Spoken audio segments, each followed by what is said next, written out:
The marches continue. We have seen these protests for months now in South Africa. And you know, today what broke my heart is this story.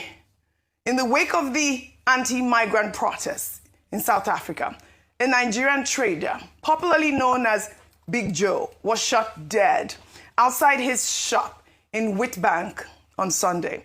His lifeless body was seen right in front of his shop. And the motive of the murder is still under investigation.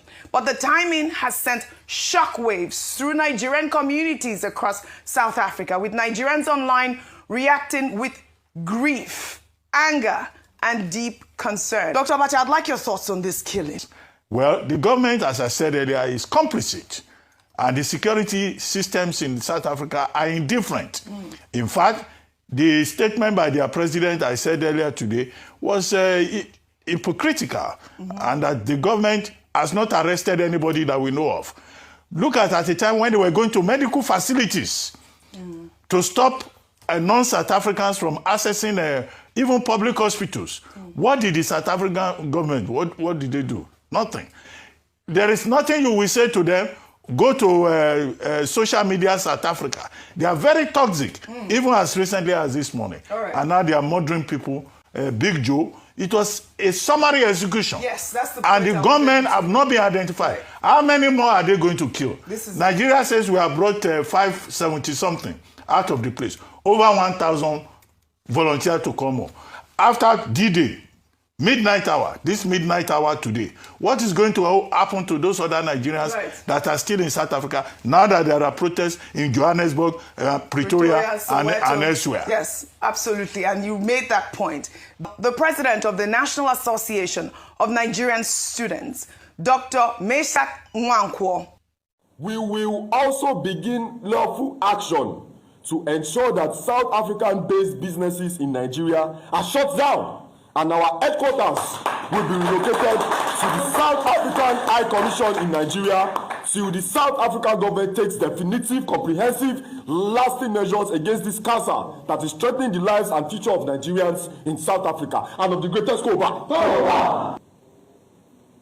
No one has the monopoly of wisdom. No one has the monopoly of violence. Should these concerns remain inadequately addressed within 1 week from this press statement, we reserve the constitutional right to mobilize peaceful and lawful advocacy, including peaceful demonstrations and other democratic engagements in defense of the dignity and safety of Nigerian students and citizens. Ralph Waldo Emerson famously said, "What you do speaks so loud I can't hear what you say." What the South African government has done is speaking so loud, I cannot hear the lame, hypocritical, puerile, shambolic rhetoric of Mr. Cyril Ramaphosa again. In one breath, you are saying people have a right to protest. No, they don't have a right to protest when you know the protest is going to lead to the loss of life of other Africans. What they are protesting for is against the grain of civility. They should not have that right to protest. If they are illegal immigrants, you leave them to the civil authorities in the country. So a protest that is supporting xenophobia, you say they have a right to protest. What kind of talk is that by Cyril Ramaphosa? These were the same people that benefited from the goodness of Nigeria when they were fighting the apartheid war.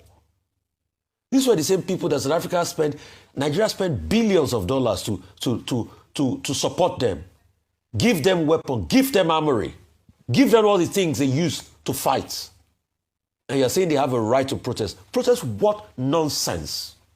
They don't have a right to protest when you know their protest is xenophobic, it's hateful protest. So enough of all of this. And it's time to call a spade a spade. And they too will face their own, Ayo. Don't worry. They will face their own. You see these ones? They are disgruntled, oppressed people oppress others. They will start killing themselves. Anyway, it's not what am I even saying? It's not the South Africans have been killing themselves. They've been killing themselves because their country has failed them. So please, it should be on record. And thirdly, see, if Africa unity want to scatter, it should scatter. Were laughing wo were. We cure madness by being mad too. My own form of madness is it is time Nigeria reports the South African government. There's complicity by the South African government. And I keep saying this thing. I disagree with those saying the South African government has got nothing to do with it. Was there not a South African king mentioned in all of this? Yes. Why has the South African government not arrested the leaders of this protest? And you are saying we should keep quiet. By now, we should be dragging South Africa as a nation to the ICJ or the ICC or whatever is international institution. The South African government is complicit. The blood of what's that man's name, Big Joe, yes, is on the South African government. Yes. Why can't they bring out the killers? So let's stop deceiving us. We're laughing, we're. I don't believe in violence, but by now Nigeria should be taking standard measures against South Africa. Enough of the talking. Is it today we've been talking? Is it today we've been talking? Ordinary some what's it called, white people that went to lobby and wrote message to Trump in South Africa, that Trump started bringing them out of South Africa. See the way Ramaphosa had to go to America and be putting his hands there, and Trump was lashing him with a lot of fake news, and he was doing that, and he was doing his head like this, he was shaking like jelly. Were we not there? As Ramaphosa, why has he not come to Nigeria to talk to us? We're laughing, we're enough of all this rubbish. Right. Enough of all this rubbish. All right. The South African government is complicit. All right. Thank you, Rufai. And we told you we will be reading your comments. And I'll take Ojuku's post on Leke Leke. He wrote, no matter our nationality, every person deserves to live without fear of violence. South Africa, like many other countries, faces unemployment, crime, and economic hardship. These concerns deserve serious attention and effective policies which targeting people because of where they come from can never be the solution. Xenophobia only deepens division and suffering. Hopefully, South Africans will be contented in their country and never seek refuge elsewhere in the future.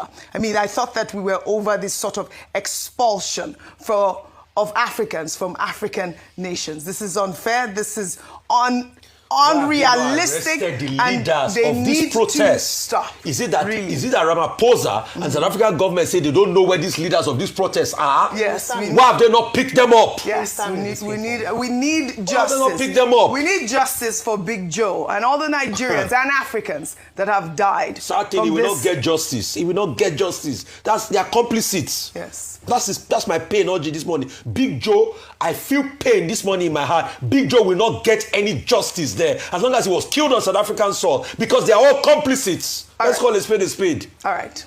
We demand justice for Big Joe and every Nigerian that have been killed out there in South Africa. And of course, other Africans that have suffered this xenophobic, Afrophobic attack.